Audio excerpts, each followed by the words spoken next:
பச்சை புடவைக்காரியாய் உன் தாய் மீனாட்சி நான் உன்கிட்ட வந்திருக்கேன். உன் வாழ்க்கையில் நல்லதொரு மாற்றம் நிரந்தரமாக இன்னும் 3 மாதத்தில் வரப்போகுது. அந்த நல்லதொரு மாற்றம் நீ எதிர்பார்த்ததை விட பல மடங்கு உனக்கு சந்தோஷத்தையும் அள்ளி அள்ளி தரப்போகுது. அள்ள அள்ள குறையாத சந்தோஷம் நீ அனுபவிக்க போகிற. இது உன் அன்னையின் வாக்கு. தொடர் தோல்விகள், இழப்பு, நிம்மதி இல்லை, தூக்கம் இல்லை, எதையும் சாதிக்க முடியல, ஏன் எதற்காக இந்த நரக வாழ்க்கை அப்படின்னு உன் மனசில் தோணக்கூடிய எண்ணங்களில் இருந்து முதல்ல வெளியே வா. நான் சொல்ல வர்றதை கொஞ்சம் காது கொடுத்து கேளு. வாழ்க்கை அப்படின்னாலே ஏற்றம் இறக்கம் கலந்த ஒன்று தான். அதை லாவகமாக நகர்த்திக்கிட்டு போகிறதுல தான் இருக்குது சிறப்பு. உலகத்தில் வாழக்கூடிய எல்லோருடைய வாழ்க்கையிலும் எல்லா சூழலும் ஒன்று போல அமையாது. அன்பு, காதல், தேடல், வளர்ச்சி, ஆசை இப்படி எதுவுமே அளவுக்கு மீறி போகும்போது சிக்கல் தான் ஏற்படும். அடுத்தவர்களின் துயரங்களை கேட்கும்போது அதை ஆழ் மனதிற்கு கொண்டு சென்று நம்மளுடைய வாழ்விலும் இப்படி நடக்குமோ அப்படின்னு நீயே கற்பனையாக யோசிக்காத. அந்த சந்தேகமே உண்மையாக உன்னை சுற்றியுள்ளவங்கள்ட்ட இருந்து உன்னை பிரிச்சிரும். இதை எப்படி சொல்கிறது அப்படிங்கிற எண்ணம்லாம் வேண்டாம். மனசில் உள்ள குப்பைகளை உனக்கு நம்பிக்கைக்கு உரியவர்களிடம் நீ கொட்டிடு. அப்படி இல்லைன்னா ஒரு காகிதத்தில் எழுதி அதை அக்னிக்கு இரையாக்கிடு. மனசை ஒருநிலைப்படுத்தி தியானம் செய். தியானத்தின் போது எல்லா எதிர்மறை சக்தியும் என்னை விட்டு விலகிடணும் அப்படிங்கிற எண்ணத்தோட நீ தியானம் செய். தோல்விகள் நிரந்தரமல்ல. எதையும் புரிஞ்சு ஏற்றுக்கிட்டா அழுத்தம் வராது. அதற்கு மாறா நேர்மறை எண்ணங்கள் உன்னை சூழ்ந்து நிச்சயம் பாதுகாக்கும். உன்னுடைய குறைகளை உணர்ந்து அதற்கேற்ப விழிப்போடு திறம்பட செயல்பட நீ கற்றுக்க. உனக்கு துணையா நிழலா எப்போதும் உன் அன்னை நான் இருக்கேன். ஒருத்தர் நம் மீது கொண்ட பொறாமையால் மனசை காயப்படுத்தி சில சொற்களை கூறினாலும், நாம் தவறே செய்யாமல் நம் மீது பழி சொல் கூறினாலும் அவங்கள நம்ம கோபிச்சிக்க கூடாது. அவர்கள் மீது துவேஷம் கூடாது.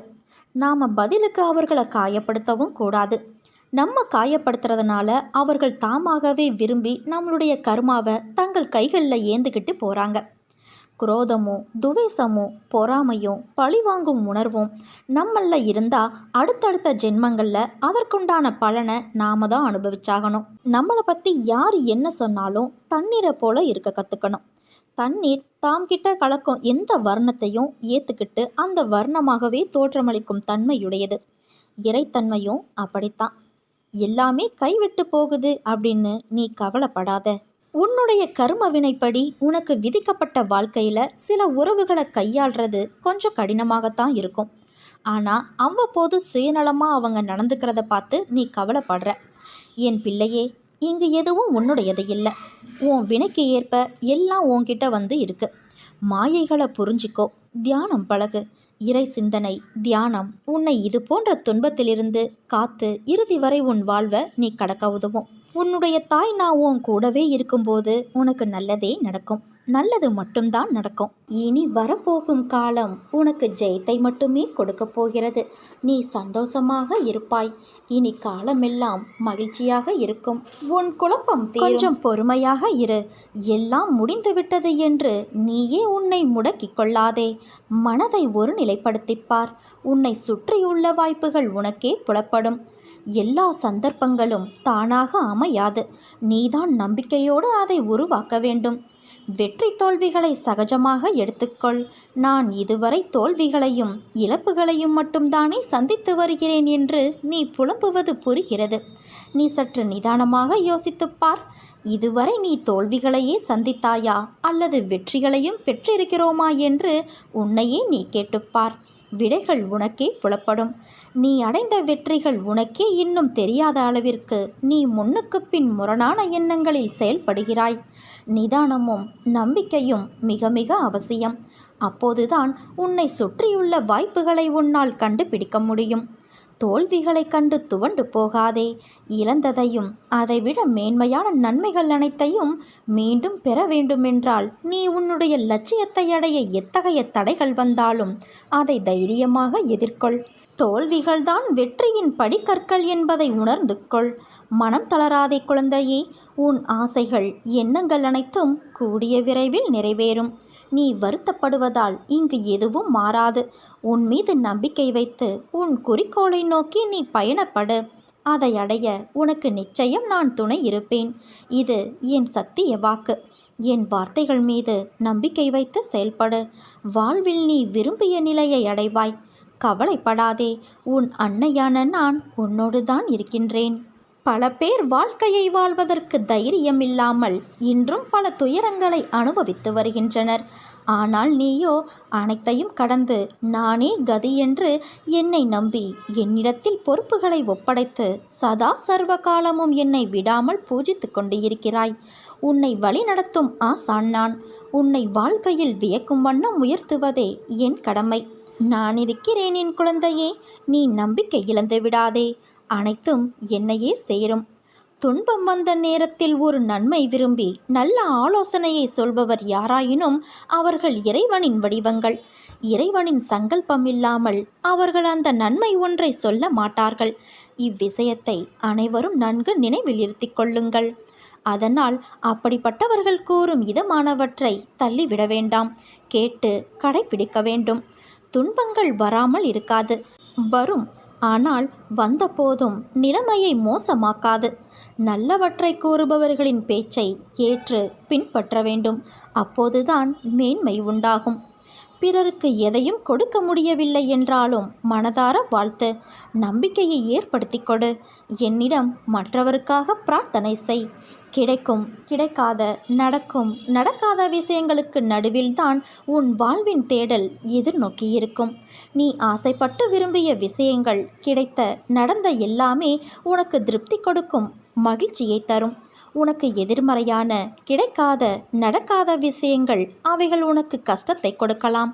ஆனால் அவைகள் தரும் பாடங்களும் பகுத்தறிவு, நடக்கும் விஷயங்களை முதிர்ந்த அறிவு, திறனோடு ஏற்றுக்கொள்ளுதல் என எல்லா வகை முன்னேற்றத்திற்கான வழிகளையும் வகுக்கும். உன்னிடம் ஒன்று இருக்குமானால் அதை பெற நீ சிறிதாகவோ பெரிதாகவோ ஒன்றை இழந்து இருப்பாய். ஒன்றை அழுத்தி அதை புதுப்பித்துதான் இன்னொரு விஷயம் கிடைக்கும்.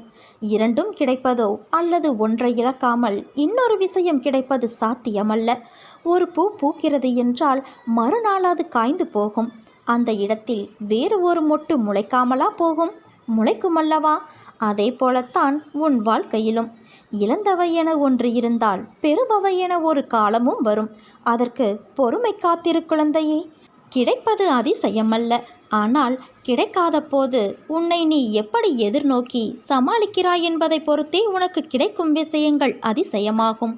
உன் அன்பு என்னும் கடல் எவ்வளவு ஆழமாக இருக்கிறது என்பது என் மீது உனக்கு இருக்கும் அளவு கடந்த பக்தியை எண்ணி நான் பூரிப்படைகின்றேன். உன் வாழ்வில் உன் அன்னையின் மீது வைத்துள்ள நம்பிக்கை என்பது அளவிட முடியாததாய் இருக்கின்றது. நான் இருக்கையில் உன் வாழ்க்கையில் ஏன் இந்த வெறுமை? நீ ஏற்றிய தீபங்கள் போல உன் வாழ்க்கையில் நான் தீபம் ஏற்றப் போகிறேன். இன்னும் சற்று நாட்களில் நீ அதை உணரப்போகிறாய் குழந்தையே. வானத்தில் இருக்கும் சூரியனைப் போல, நிலாவைப் போல, நட்சத்திரங்களைப் போல மின்னி நீ ஒளி வீசப்போகிறாய் அம்மா. ஆனாலும் சில சமயம் என்னையும் மீறிய பிரச்சனைகள் வரும்போது என் மனம் என்னையும் அறியாமல் சஞ்சலத்திற்கு உள்ளாகி கவலைப்பட வைக்கிறது என்கிறாய். இந்த மானிட பிறவிகள் தங்களை சுதந்திரமானவர்கள் என நினைத்து கொண்டு சுகத்திற்காக இரவு பகலாக உழைக்கிறார்கள். ஆனால் அவர்கள் கஷ்டம் என்ற ஒன்றை மட்டுமே அறுவடை செய்கிறார்கள். இதுதான் விதி. இந்த விதியானது நல்லதாக திரும்பி நல்ல நேரம் வருவதற்கு முன்பு ஒரு கஷ்டம் உன்னை இப்படி ஆக்கிவிட்டு செல்வது தவிர்க்க முடியாத ஒன்று. எதிரிகளிடம் சிக்கிக்கொண்டு அனைத்தையும் இழப்பது, வம்பு வழக்கு என்று அலைவது, நீடித்த புகழ் நிலை மாறி அனைவரும் புறக்கணிக்கும் வகையில் அவமானம் உண்டாவது போன்ற நிலைகள் தோன்றுவது. இதனால்தான் கடவுள் தன் பக்தனுக்கு இத்தகைய நிலைகள் வரக்கூடாது என்பதற்காக அவனுக்கு நோயாக, கடனாக, சிறிய விபத்தாக, ஏமாற்றமாக மாற்றியமைக்கிறார்.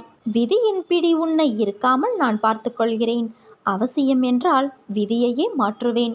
அது என் பக்தனின் நிலை, பக்தி, அவனது சேவை என்பதை பொறுத்து அமையும். அற்புதங்களுக்காக நீ அலையாதே. நான் அடிக்கடி வலியுறுத்துகிற விஷயம் இதுதான். எதை தேடி போகிறோமோ அது நம்மை விட்டு தூரம் போகும். எதை நாம் எதிர்பாராமல் இருக்கிறோமோ அது நம்மிடம் வந்து சேரும். அற்புதங்களும் இப்படித்தான். என்னிடம் அற்புதத்தை தேடி அலையாமல் ஆண்மணலனின் விருத்திக்காக போனால் நான் உனக்கு தேவையானதை தந்து உன்னை என் பக்கம் ஈர்த்து கொள்வேன். இதற்காக நான் செய்யும் செயல்பாடுகளில் ஒன்றுதான் அற்புதம். இதையும் தாண்டிய பல விஷயங்கள் என்னிடம் உள்ளது. காத்திருந்தால் நிச்சயம் பெற்றுக்கொள்ளலாம். அனைத்தையும் உணர்ந்து பிரார்த்தனை செய்தால் நன்மை நடக்கும்.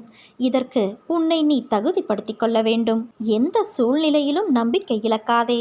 நீ நினைத்த காரியம் விரைவில் பூர்த்தியாக போகிறது. நீ படும் வேதனையிலிருந்து உன்னை நான் விடுவிக்கப் போகிறேன் குழந்தையே. இந்த உலகத்தில் யாரும் நிரந்தரமில்லை. பிறப்பும் இறப்பும் ஜனனமாகும் போதே உறுதியாகின்றது. நினைவில் வைத்துக்கொள். உன் அம்மா நான் இருக்கிறேன் என் குழந்தையே. ஆனால் இது தெரியாமல் நீ கவலைப்பட்டு கொண்டு இருக்கிறாய். வரிசையாக துன்பங்களை தந்து மனிதனை என்னை ஞாபகப்படுத்தி கொள்ளும்படி செய்து துயரத்தில் அன்னையே என்னை காப்பாற்று என நான் சொல்ல செய்வேன். உன் காலில் நீ நிற்க கற்றுக்கொள் என்பதை உணர்த்துவேன். யாரிடமும் ஓடி சென்று உதவி கேட்காமல் என்னையே நினைத்து கொள்ளும்படி செய்வேன். அப்போதும் துன்பம் இருக்கும், வலி இருக்காது, நடை தள்ளாடும், ஆனால் விழமாட்டோம். ஏனென்றால் உன் அன்னையான நான் உன்னை தாங்கிக் கொள்வேன். இதை எதற்காக செய்கிறேன் என்றால், பிறரால் சாதிக்க முடியாததை உன்னால் சாதிக்க முடியும். என் பெயரை சொல்லிக்கொண்டு எவ்வளவு பெரிய சமுத்திரமானாலும் உன்னால் தாண்ட முடியும். உன் வேலையை நீயே செய் என்றெல்லாம் உனக்கு நான் உத்வேகத்தை கொடுப்பேன். அடிக்கடி நான் சொல்வது ஒன்றுதான் என் குழந்தையே. விரைவில் நீ உயர்ந்த நிலைக்கு வரப்போகிறாய். என்னை சரணாகதியடைந்தால் நான் உன்னை பாதுகாப்பேன். அம்மா, எனக்கு உன்னை விட்டால் யார் இருக்கிறார் என்று நீ என்னிடம் கண்ணீர் வடிக்கிறாய். உன் வாழ்வில் நடப்பது எல்லாம் என்னிடம் சொல்லி அழுகின்றாய். நீ என்னிடம் ஒரு முக்கியமான திருப்பம் நிகழ வேண்டும் என அடிக்கடி வேண்டினாயல்லவா? அது நிச்சயம் நிகழும். அது நிகழ்ந்தால் அதன் பிறகு நீ நிம்மதியாக இருப்பாய். அதை நான் அறிவேன். அந்த திருப்பங்கள் வரும் நாட்களில் நடக்கப் போகிறது. உனக்கு நிம்மதியாக உறங்கி பல நாட்கள் ஆனதாக கூறினாயல்லவா? அதுவும் மாறப்போகிறது. எல்லா மாற்றங்களையும் கண்டு நீ நிம்மதியாக உறங்குவாய். அதன் பிறகு உறுதியாக அது நடக்கும் என் குழந்தையே. என் பிள்ளையே, நீ என்னிடம் கேட்கும் கேள்விகளுக்கு விடையானது இன்று உனக்கு ஏதாவது ஒரு ரூபத்தில் நிச்சயம் கிடைக்கும். உன் அன்பையும் பக்தியையும் நான் அறிவேன். தன்னலமற்ற பக்திக்கும் நேர்மையான தூய உள்ளத்திற்கும் சில தோல்விகள் வருவது போல தோன்றினாலும் அவைகள் வினைகளை தீர்ப்பதற்காக மட்டுமே வரும். அந்த நேர்மையான உள்ளங்கள் அவர்கள் வாழ்க்கையில் கடமைகளை சிறப்பாக செய்பவர்களே என் திருவடியை அடைகிறார்கள். இந்த நல்ல நாளில் சில வினைகளை நீ தீர்ப்பதற்காக சக்தி கிடைக்கும்.